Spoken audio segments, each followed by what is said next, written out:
So hello and welcome everybody. This is a pre-record for about an hour. I mean, they're usually about 90-minute shows, but it's an hour this time because that's all StreamYard allow pre-record to actually be. But a lot can be discussed in an hour, and I know you're going to really enjoy this. And I'm delighted that we're joined by Steve and Sharon from the Paradox Club. And I mean, we're not strangers for actually doing talks and things together. But today I wanted to really sort of focus on the work that you do for the Paradox Club, the community that you've built up, which I think grew even more over lockdown, and have a bit of discussion about some of your favourite places you've been or any memorable moments when you've done things like the silent room or communication at home. And I think what will also be great as well, because you use a lot of technical equipment, which I absolutely love the technical equipment, especially the clanger. I absolutely love the clanger, so it would be nice to talk about some of your favourite technical equipment. But I think what I've never asked in any of these talks that I've done before, and I put links to your page and the other chats that we've had because I'm sure people might be interested in going back and watching some of those, is how did you both really get fascinated with the paranormal? Each person has a story, whether it's just like in the books and ghost spooky things that were on TV, or whether there was any experiences that really got you interested in the paranormal. Yeah, mine started not interested in the paranormal, scared of paranormal when I was only probably between the ages of about 6 and 8. Going to my grandparents' house, and back then they had a parlour and a living room. And the parlour was where all the best china and everything was kept, and they had a piano in there. And if you used to tinkle on the piano as a kid, you could feel an energy like coming down the stairs, racing down the stairs as if it wanted to hurt you. And if you stopped playing, that had stopped coming down the stairs, and then it just scared you as a child. And then that was my first paranormal experience, really.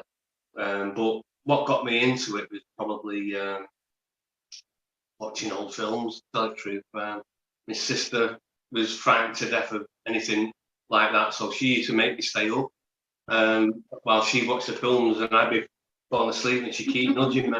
So when the film was over, we'd go to bed then. Because, but I've always been interested in the old ghosts. I like the old Scrooge with Alistair Sims in one of my favourite films, and that's where I started thinking about the paranormal after watching that film, with the Jacob Marley's ghosting and all that. I thought it was absolutely fantastic, the black and white film of with Alistair Simmons. So I've been sort of into the paranormal. I got into it and then I got out of it, if you know what I mean. I didn't set up any groups or anything like that, because there was nothing until live streaming come along in sort of with Facebook, really. Facebook, I think most haunted, so I was just going to say that. Yeah. So they brought it to the actual visual side of it. But I used to I read a lot of books as well, Paul, of Harry Price's books about the Bowley Rectory and places like that, and that sort of sparked me into trying to do my own research and going to places before we even had any equipment, really. With old, not reel to reel, but the old cassette recorders, trying to emulate Harry Price. But that's where I sort of got into it. That was the early embryo stages of what we do now. So. Yeah, and for me it was I was about 6, and a man came out of the wall in my bedroom. It wasn't my bedroom when we first moved into that house. It was my parents' bedroom, and then as your family shift around, I was put into the back bedroom, and I was always frightened of the bedroom, to be fair. And my bed used to be on the chimney breast. Anyway, one day we had a turnaround, and I faced the chimney breast, and this man just walked out of the chimney breast.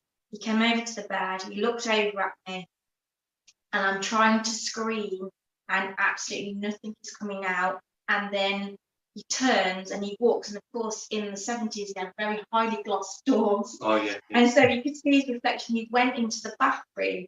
At that point, when he went into there, I then screamed, and my dad came in with a hockey stick because I'm like, "There's a fan!" and they kind of like just said, "Oh, you're disorientated because you had the other right." So they turned me back to the original way the bedroom was set up, with my head on the headboard, on the chimney breast, where the man came out, and then wondered why I wouldn't sleep. It's very strange. Wow.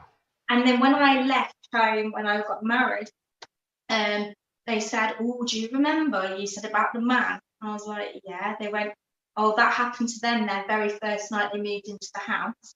Wow. The man came out of the chimney breast. Mum saw him. Dad was fast asleep. He came out of the chimney breast. He looked over the bed at her. She's trying to scream, and it wasn't until he left the room that she was able to scream and wake my dad up. And my dad didn't believe her until obviously I said.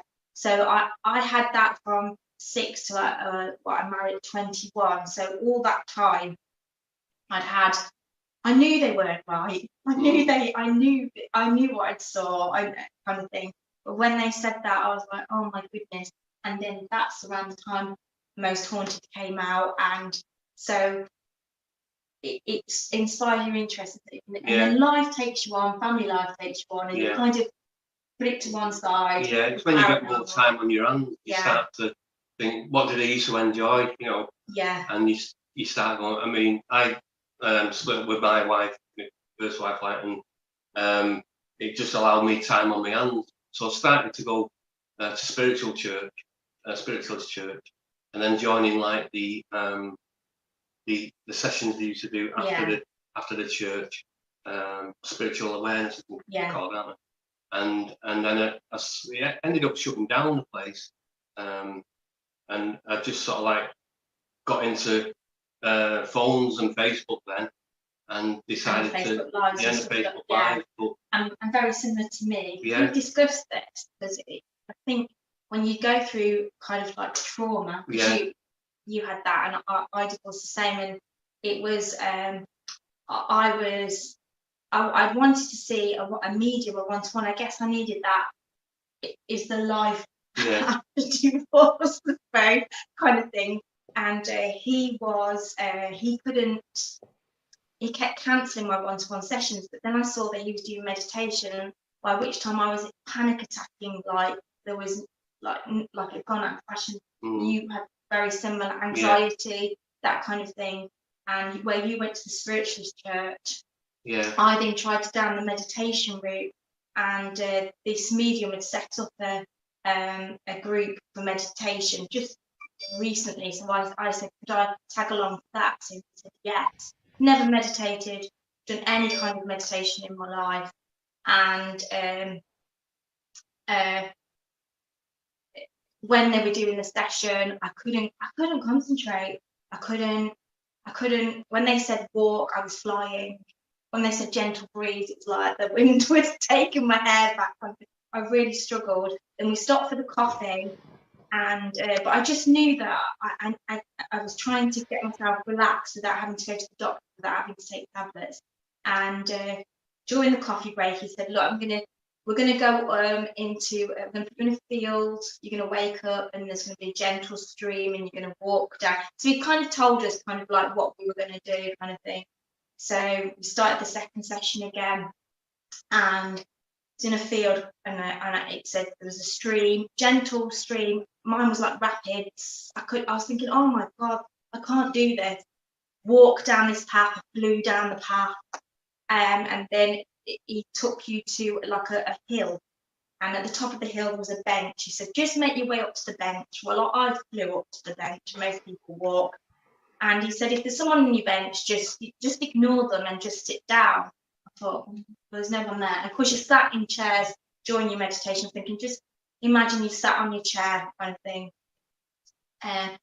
And says, kind of like, look around, what can you say? And literally, and he said, and see if there's anyone sat on your bench. And I kind of like looked around, thinking, no, trees, grass, whatever. And then as I kind of went here, there was this man, and I kind of went, and he was as ripped. he seemed as real as Steve is sat next to me now. It was quite. I was like, I wanted to go. There's a man. There's a man on my bed tonight. Don't touch him. That's what I wanted to do. I mean, he was dressed as like he'd gone hunting. Had a flat cap, 3-piece suit. You know, like this. I didn't see a gun, but you just imagine a hunting gun down the side of him. And he didn't look at me. He didn't speak to me. He had very tan skin, and he was 80s, very white beard, but just emulated this like love that I just cannot describe. I thought, because at first I thought, gosh, you're a really nice person, and then he didn't look at me. He just smiled at whatever he was looking at in front of him, and that's all I can say. This love emanated from this man, and I could hear this little noise and right far in the distance, and it was the medium trying to call us all back. And eventually his voice got louder, and he told us we had to get up and walk away, kind of thing.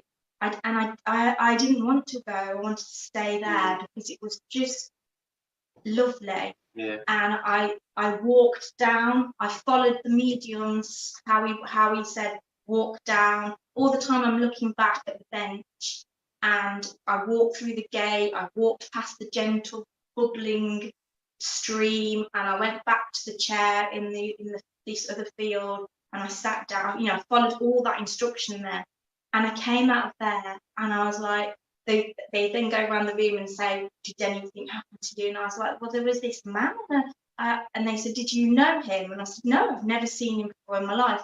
And they said, well, he could have been your guardian angel then. So that then got me into that, and I wanted to constantly seek that. Yeah. That's it. It sort of like triggers something within you, Paul. What set you on a path really to gain the knowledge. Because Sharon was in the Haunted Antiques and in Hinckley. I don't know if you know that, Paul. No, do explain more about that so that people watching know more. Yeah, and Sharon set up sort of like with Neil and a few others, the Haunted Antique. And one of my first times I've watched live on Facebook of a sort of like a room, really, where Sharon had leave something in the room and then go out and leave the room on its own. And that gave me my idea down the line to do the silent room and an haunted object or an object of item of interest, which I call it, where we go around antique places, and if we draw we just bought one today. Yeah. Do you want to see today? Yeah, please, absolutely. Anything we think might have an interest. So the one we've just purchased today is, I don't know if you can see that. I'm going to get this a bit bigger actually, so I'm just going to move to speaker at the moment. Yeah. What? And Shepherd's Crook or something? Yeah, it's in America. It's called a bailing hook. In the UK, it's a docker's hook. And these were personal to the docker. So when a docker starts work on the docks, they give them one of these and they say, "Don't lose them." It's personal. So we just seen that today in the antique emporium we've just been to, and I thought that'll do for Friday. I'm going to use that for Friday. So that's an exclusive day. You already know what's for Friday. So absolutely. Anything we feel has got an item, anything what you think has had been somebody's personal item, who are no longer with us, it's still attached to this item. And that's why I do that on a Friday. We do the live with an item of interest, just to see if there's still connection through it, So yeah, that's another thing what got us going, because Sharon started that with Hinckley Research Centre, Paranormal Research Centre. And definitely decided that was definitely energy with personal items and things like that. We definitely did find that in where we were doing it. Yeah. And then I just started doing it myself on a Friday. I wouldn't go in front of the camera. I was I was sort of like behind camera, and my hand had come round, and like that's how I started doing it. And then I just sort of like flipped the camera one night and decided to do it. Because I think it's because I got more people on, and I thought I sort of wanted to connect with the people as well.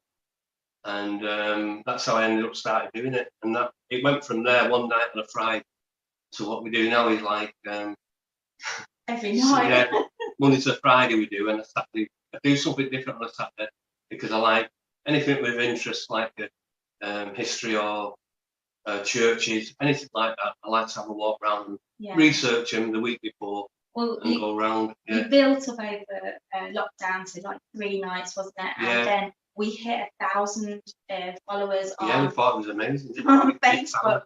We were like, wow. So we decided to do a week special. Yeah. And then never stopped. Yeah. Because we hit 1,000, we thought, right, we're going to do Monday to Friday. Yeah. And we done that as a special. Just as a special, and then everyone was like, we want to see it again, like, so we ended up doing Monday to Friday regular. And Saturday on a 2 p.m. on a Saturday come through lockdown,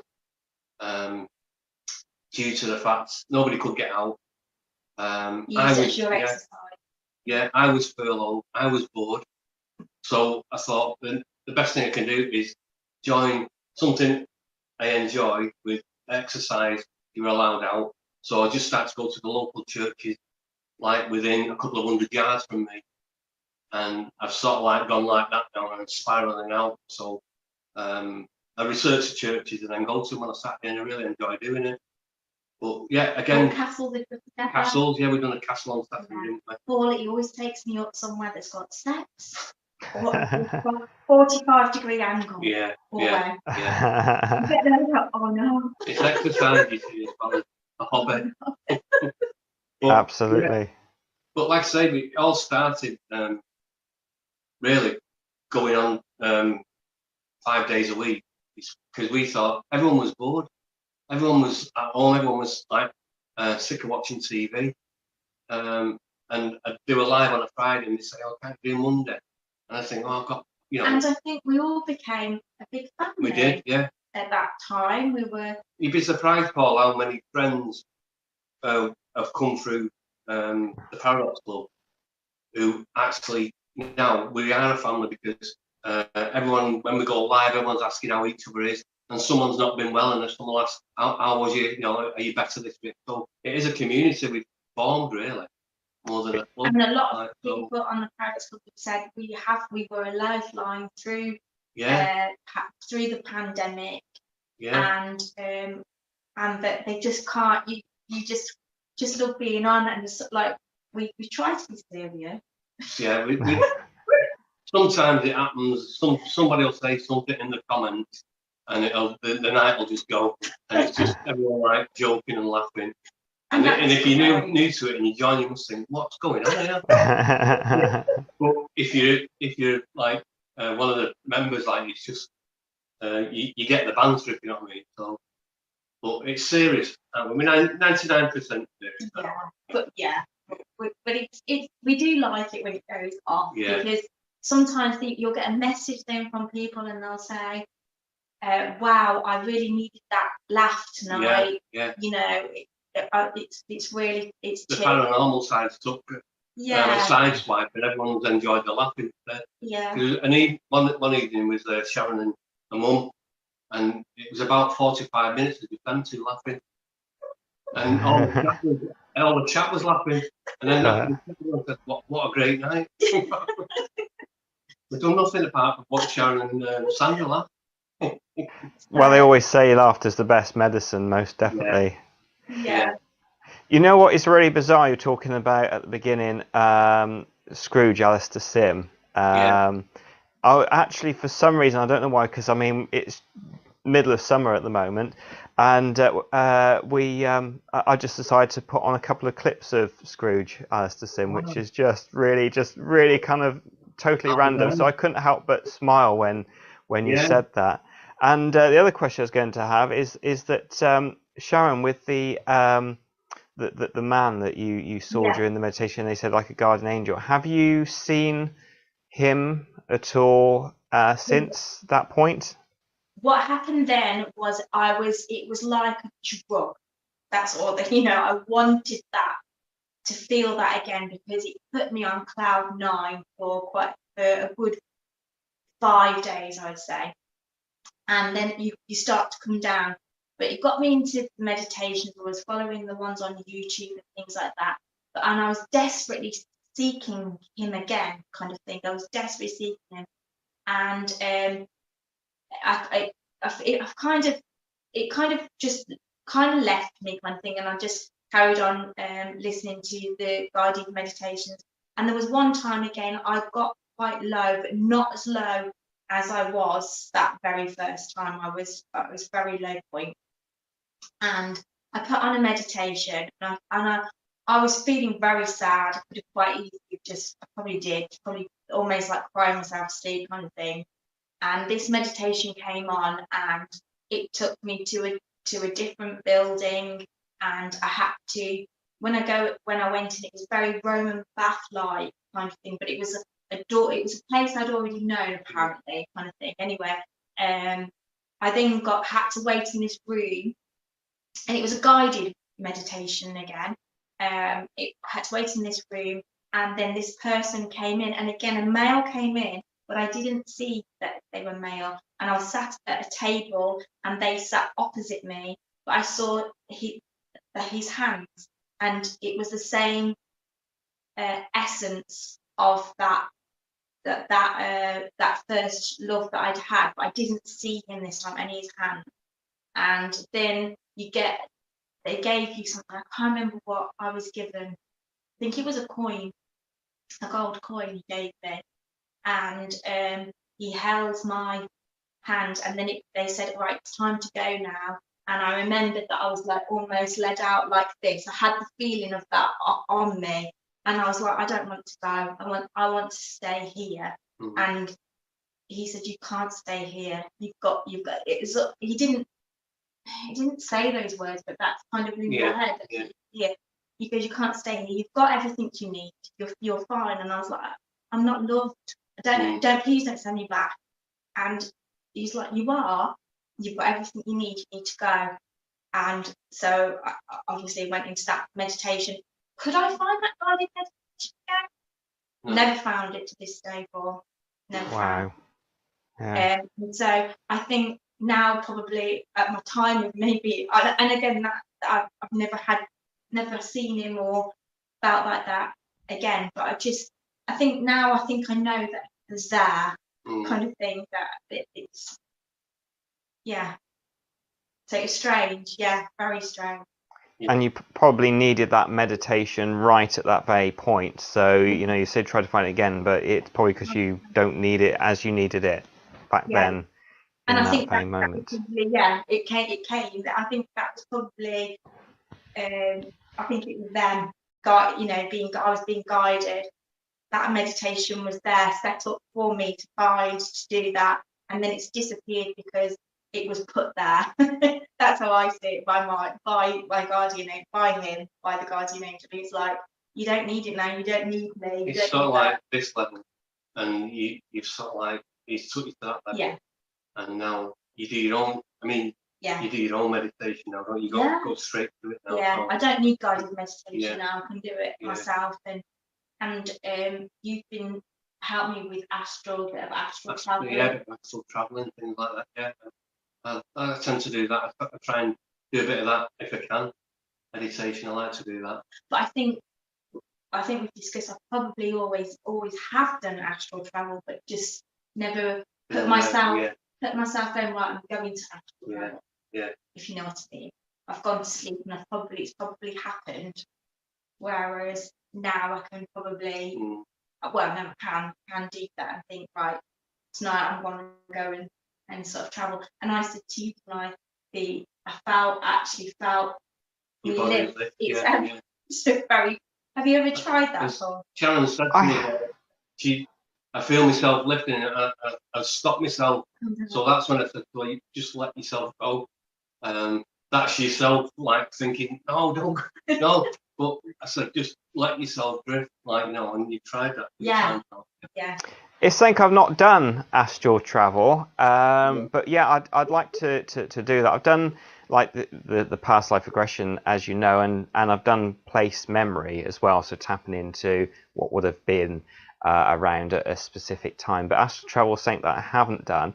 I do know about astral travel, but I'm also aware that there may be, I think probably the audience watching at the moment will know about astral travel, but there may be some people thinking, what is astral travel? So for those that don't know what astral travel is, can you explain what it is, please? Yeah, well, what it does, it can project to wherever you want to go. It's sort of like if it's sort of like on another level from meditation. So if I don't feel very well, I will ask. I want to go to the healing room, and so and I can guarantee the next step. Now it could be Cyprus, yeah, but I do feel better. So if you've got some aches and you just feel I could do with a little bit of healing, I'll ask to go to the healing room, because from what I've gathered, you go there when you pass as well, because you need that healing bit.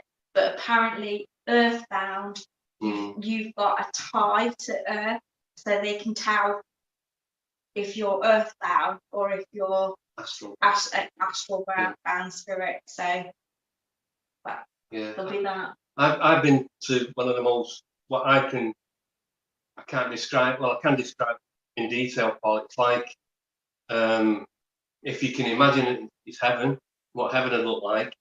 I've been fortunate to go to a place where they call, I don't know if you heard it, it's called the Halls of Knowledge. I don't know if you heard of that. No. I know of the Akashic Records, but Hall of Knowledge is something a bit different. So explain that as well is really good, please. Yeah, it's sort of like being taken to another level, where the not producing, but people are they have like healing tables, things like that. They have knowledge where you can learn. And one of the most amazing things I saw, Paul, was a completely white room, like a white marble, like Roman temple sort of thing with the columns. And in the middle of this room was a pointed, sort of like a diamondy, sort of like crystal. But you can imagine the scale of this being, say, on the scale of a small car, and with the point pointing down, and people were like sitting underneath it in like a lotus position, and they were going through that, and boom, they were gone. And when I asked the questions, that is reborn or rebirth through sort of like it's where you've been rebirthed, and like the past life regression, Paul, what you done with me and Sharon. Yeah. That is the moment they go back to the earth plane. And I was sort of like, it stuck in my mind, because I thought, is that actually heaven? Is that what heaven is like? And it's sort of like a really strange, because I know it wasn't a dream, because I was meditating, so I must have been that deep that they've allowed me to take it to another level, if you can understand that. Yeah. And I was being allowed to witness that passing, or not, it's not a passing, it's a rebirth. So, and look, they weren't just like people, there was babies, there was children repassing through, but it was sort of like as if you can imagine, Star Trek, Paul, and when you beam down off Scotty, that's what it was like. It was like you were there 1 minute, and then next minute you sort of like phased out and you were gone. And it was like people sort of like sat round the edges of this, I call it like a crystal, the crystal diamond pointing down. Only this like far off, you know what I mean? So it's pointing right down. And there was all people sat around that, and I thought they'd give me the knowledge of what maybe that rebirth is like. I don't know. What do you think on that, Paul? No, absolutely. I mean, it seems like you went to a very deep level to experience that. And Funny enough, it was slightly different because what I have had from people when I've taken people through to the point when they go back, a lot of people say that it's kind of like they see spirits jumping through almost like a funnel, and could see like other spirits jumping through a funnel. And one of the really interesting things is because, as you know, we spoke it before, I really like the work of Dr. Ian Stevenson and Jim Tucker, and some of the children on there and other people that have researched children that have come back, they kind of say about jumping through a hole and then they were there. So it's kind of, it's quite sort of similar as well. I mean, I can't say that everybody's totally consistent, but that one's come up, quite often about people jumping through holes. But I think that it's interesting, and it's something I like to explore more of, is the sort of one world to the next, then, Paul. Yeah, absolutely. Because Sharon's got to try another door. It'd be interesting to go a slightly different direction with it as well. So yeah, we'll. I keep saying we're going to set that up, but that will be done most definitely. Yeah. My astral one, which was a bit strange. Remember, I said to you, I was in a room full of people. Yeah. And there was a woman on the stage, and I only saw the back of this lady, quite a largish lady, but she got grey, shortish hair. And everyone was like going, oh, everyone was really excited. And I said, what? They said, oh, you know her. I was like, I don't. And they said, you do. It's and I couldn't think of what it said, kind of what the name was, but it was just something, right? And I thought, and they said, come on, I'm going to listen. And I was near the front to listen to this lady speak. Like a privilege for you. It was. And then when I woke up, I said to you, I know it sounds silly, but I don't know whether she looked a bit dark from the back, Doris Stokes. We saw Doris Stokes. And I thought immediately, strange kind of thing. Yeah. But it wasn't. I was flicking through TikTok, wasn't it, or something like that? Yeah. Yeah. And Dolores Cannon, who you all know, popped, and I went. I nearly took the phone. I went, oh my god! That's it. And I went, that's who it was. Oh that's wow! Who I was listening to. And she's passed as well. She's passed, yeah, she's passed. And then there was somebody else that I was watching, and they were saying, when you astral travel, sometimes you go to the healing rooms, you get taken to different rooms, and also sometimes you go and listen to people speak and hear what they say, kind of thing. So obviously now I've researched Dolores and read quite a lot of and watched some of her recordings. Yeah. Which is fantastic, and it's very similar to, well, it's what you do. She Past Life Regressions, and discovered different things. What there were consistencies, like you said, there were some consistencies on what you find when you regressed people. Yeah. What they say, and so that's only been of late, isn't it? Yeah. That came across that, but it was just really. It's really weird. Yeah. I went, oh! And also, they do say that you do a job. Sometimes you go to work, and we joke never go, oh God, we're not going to work tonight. I'm just still alive. We've asked out, and Sharon works with children, and when she's in the astral world, she's helping children in the astral world, and I help adults. So yeah, it's like we work for both sides. But we've only discovered that sort of like I've never known that apart from, say, 18 months, 2 years. Yeah. That's the way it does when we meditate and we do astral traveling. So that takes us on our travels. Yeah, I have lots of children in my dreams, or lots of children all the time, and I kind of thought and I always have, and I kind of always thought it's because of my job. Yeah. No rest. No. It's a blissful holiday, I think.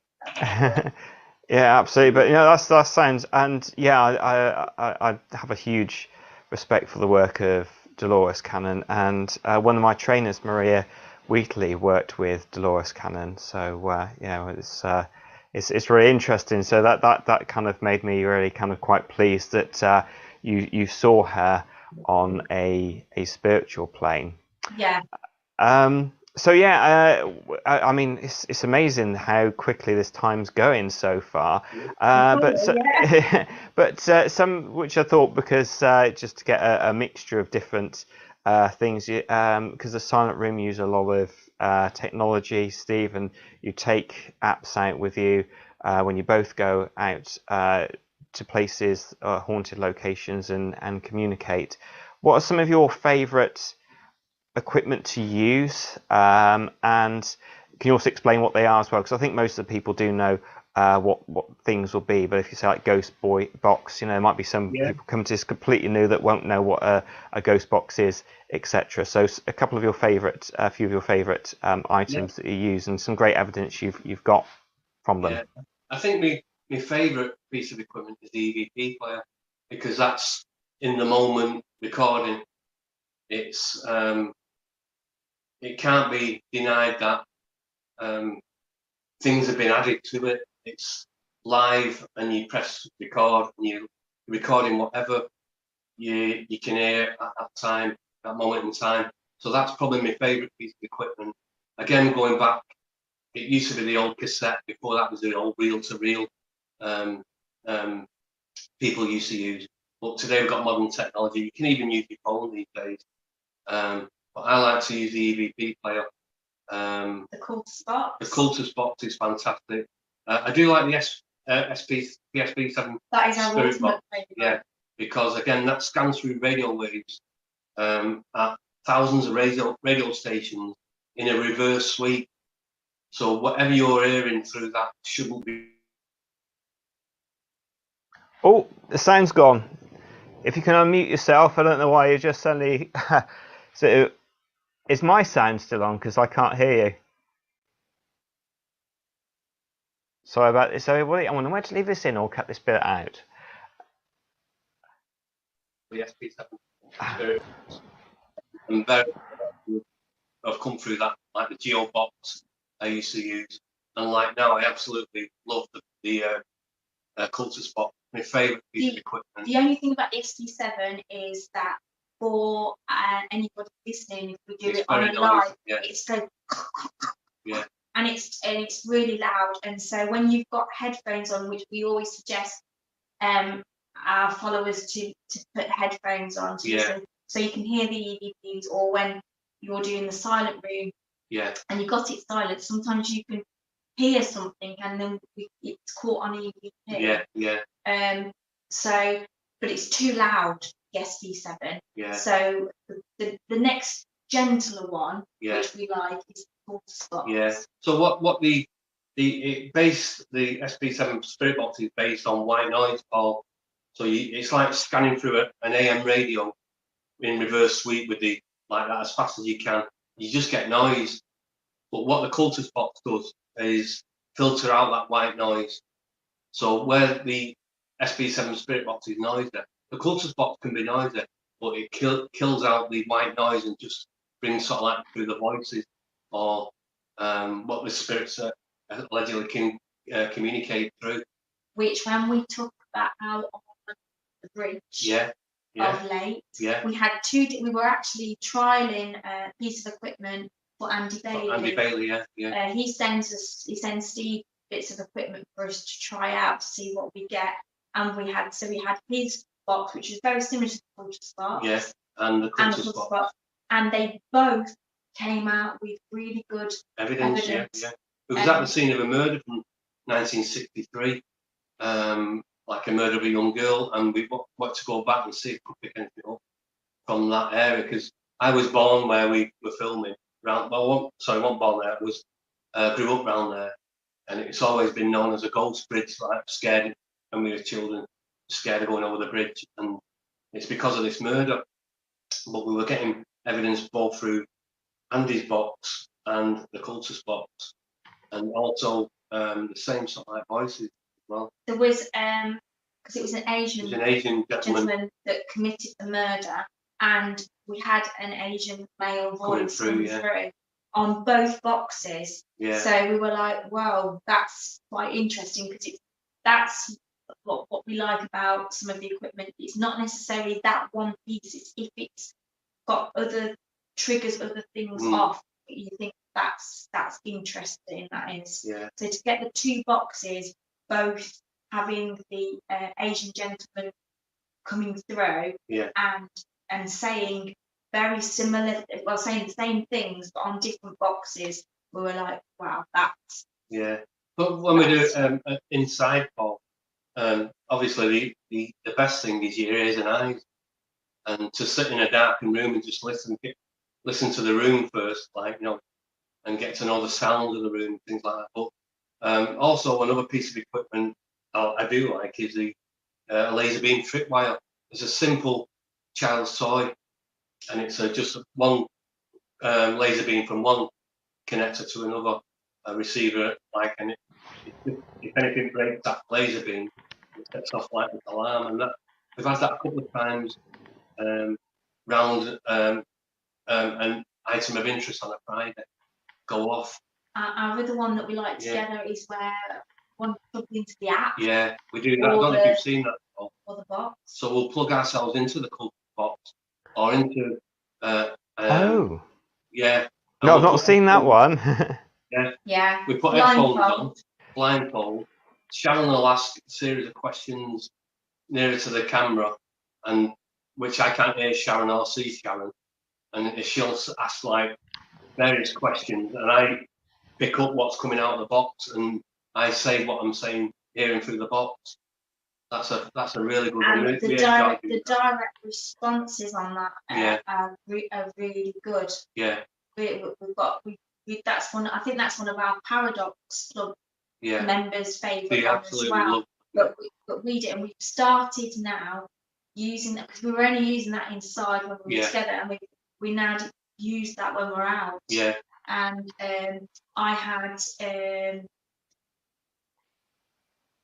you say we're stood behind you. Yeah. And then or I'm over by the window as well. It was very good. Yeah. If you ask her the question, I don't know what Sharon's saying. You can't hear. So all you can hear is the app's quite loud. So the words what come out of my mouth might be connected to what Sharon's saying. Sometimes they are. And we started doing that because we done, like say on a Monday and on a Wednesday, we called it Experimental Wednesday, where we just sort of like do experiments to see if we can communicate. Not just, I like the old experiments, Paul, what the Victorians used to do. And we do like just a bowl of water with pepper. Yeah. And you see what you can see in that. You swirl the pepper. And it's a bit like remember the tea leaf people used to do? Yes, yeah. You see what you can see through that, but we'll try anything. Won't we? Yeah, the Dr. Emoto with the water experience, I bang on about that. Everyone's ears goes again with the Dr. Emoto. But I put a glass of water with an item, didn't I? And to see, because if you could guess what the item was by drinking the water. Got some great results. And we've got some good results with that. Yeah. Really good. So Sharon will put an item in a box and with the water most of the day or a couple of hours. Yeah. And then say she's doing it with Mel, a friend. Mel will drink the water and she'll take what she's picking up through drinking the water. And she'll get like metallic. Yeah, I had a metal, the first one was a metal singing bowl. Yeah. And Mel took a drink of water, she goes, oh, it's metallic. Yeah. And I was like, okay. And then she got the shape of like she goes, is it an elephant stuff that goes up? But it was the stick from the singing bowl sticking out of the bowl. Yeah. She got the shape of it. So it's just sort of like an experiment which because we'll try it anytime. Yeah. Because that following on from Dr. Emoto, who did he put words, didn't he, with water, and then he froze it, and they got the crystals from the water. So gratitude is the highest. It's a beautiful like snowflake crystal, and he did the same with like evil, nasty, hate you, and he did that, and the water was all brown and salted crystals kind of thing. And then there's another lady, there's somebody on Facebook, and she puts items next to the water and freezes it, and it will show. So if she puts a leaf and scans the water over a leaf, then freezes it, you will see a leaf shape in the water. So that's where that little experiment came from. I thought, oh, I wonder if we could drink the water, whether our senses, and again now blindfolded, so I've taken away her sense. She's no idea what's she has in no the box. idea what's in the box, and she's blindfolded when I give her the glass of water. So, and with me, she'd put on a little plant pot, wasn't it? A white plant pot with a brown leaf, wasn't it? Brown flowery thing. It was root. It's Groot from Groot. Groot, one of the cartoon. From it's called Groot. Galaxy, whatever kind of thing. And when I drank it, I said, "Oh, I've got a flash of white and a circle, which was the plant pot, was white, cylindrical shape, and then I've got the brown." I said, "And then it goes up darker." And I said, I can't get any more. I did, and that was just in the first few minutes of that. So that was people love the experiment. So we'll try anything. Yeah. No, it sounds fantastic. There was actually a small moment, Steve, when you were talking about the spirit box, where the sound just completely went, and I was just saying, "Oh, you've gone silent." It only lasted about 30 seconds, I think. But I think you mentioned most of it anyway. So I can't believe we're actually at the 50-minute mark already. So how people can get to see your experiments, your groups, and also I thought it'd be great if we give Daft Monkey a mention as well. Yeah. So we've got we're the Paradox Club, and we do a live 7:45. We always start at 7:45, Monday to Friday. We'll do the silent room on a Monday. We'll do Sharon will do spirit communication on a Tuesday. Wednesday is either experimental Wednesday, or Sharon and Mel will go out to a location where we have another girl called Wendy who'll research something, and just give them a postcode and they'll go there and see what we can pick up as a group, through the comments as well. Yeah. Thursday, Sharon will do tarot cards, or we have a medium on now she works strange hours. So sometimes you come on a Thursday, sometimes on a Sunday, and then on a Friday we do the item of interest. Saturday is it's not paranormal on a Saturday, it's more of a historic walkabout, showing people various places of interest really. And then obviously Sunday is our day of rest. That's 2 o'clock. Sunday's our day of rest, and we'll put up something on a Sunday called Psychic Sunday, where again it's tongue-in-cheek. I'll cover something with an envelope, put an item of something under the envelope, a word I've written down, a card, and a Zena card, and see if people can use the psychic abilities to see what's under. And again, we have a laugh with that. Yeah. And Daft Monkey is my son, who's on YouTube, absolutely fantastic. Started off as a bit of an urbexer, urban exploring. Didn't really like urban exploring. He's a bit like me, loves history, anything historic, anything with a bit of mystery behind it. So Anthony does YouTube videos, vlogumentaries, and he'll do anything he's done. We've been in Fred Dibner's house. He does Scuttlers, Scuttlers of Manchester, which predates the Peaky Blinders. So the Scuttler gangs of Manchester. He'll do feature on Ellis Lowry, anything of interest. He's just done one we've done one on the Manchester Pusher, which is a serial killer which hunts the canals of Manchester, which the press don't want people to know about, and things like that. Unsolved murders. And then leaves you to decide. So we'll find a murder, a murder what's been forgotten for 100 years, 150 years, and we'll go back and revisit it, and he'll research it, and he'll leave a link at the end to see if you had any ideas of who that murderer could have been. So everything's. We're on TikTok now. We're on TikTok now. We're breaking into TikTok now. We're sort of we went live first time yesterday on TikTok. Yeah, and we spent about 15 minutes trying to turn it off. We was live, but we didn't know how to stop the live. We're on TikTok too. We're getting there. Yeah. And hopefully we're going to break into YouTube at one point. We'd like to do YouTube. as well. Sort of like just to get ourselves out there, really. You know, I mean, just to put us on another platform. And really. Facebook isn't quite as No, stable. No, Facebook can be a bit. You've got to watch some of the words you say on Facebook. We've been told off for some like silly words, but we said you can't use that, and it's you won't believe some of the words we've been told we can't use. We had Klanger and Lex says, "Oh, I'm going to kidnap him." I love him. Yeah. She got banned. Oh wow. For saying kidnap. So No. yeah, but we do like Facebook because that's where That's where we started. So we sort of like we're more Facebook, but we'd like to be on YouTube as well, just to show more people. It'd be a different audience on YouTube to show people, really, because that's what we're not really monetary gaining from nothing. We just want people to see our evidence we get, and for such a small club, we get a lot of evidence, don't we? We do. We get a lot of evidence. And also, we do go to some really, when we go away for weekends and things, we go to some really interesting places, and Steve will do a tour, won't you? So so if you watched it, you can think, oh, we'll go back there, and he points out things that you don't necessarily know or see. It could be, wasn't it in Howard? One of the pavements is actually a mortuary slab. Mortuary slab, people just walking over it. So yeah, and that's the kind of thing we want to put on the YouTube. We'd love to do that on YouTube. We'd love to do, you know, like a ghost walk of, say, Howard. We love Howard. Edinburgh, we done one.